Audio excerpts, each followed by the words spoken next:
Welcome to Kenton Teaches. Enjoy the video. You begin with immediate, practical steps.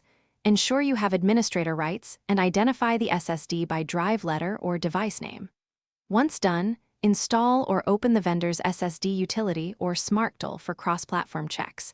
Make sure the tool supports NVMe or SATA as needed. Before running diagnostic writes, back up any critical files to avoid data loss. This prevents surprises and gives you a baseline. You'll use the utility next to pull Smart data and run non-invasive tests. You now fetch Smart attributes to assess health. Check reallocated sector count, where percentage, temperature, and power on hours to understand where patterns. Run a short self-test first. If it returns clean, proceed to an extended or long test to stress more sectors and surface intermittent faults. Make sure to export or save the Smart report as a text or log file so you can compare over time. Once the tests finish, interpret any failing flags and note abnormal attribute trends for the final steps.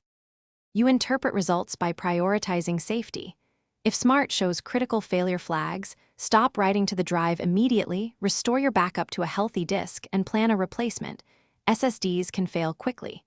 If results show warnings, perform trim, update firmware, examine power and cable connections, then run another test. Once done, monitor the saved Smart logs daily for trends. If things go wrong, boot from a rescue USB and run diagnostics offline. This avoids host OS interference. Thanks for watching. Please subscribe if this video was helpful.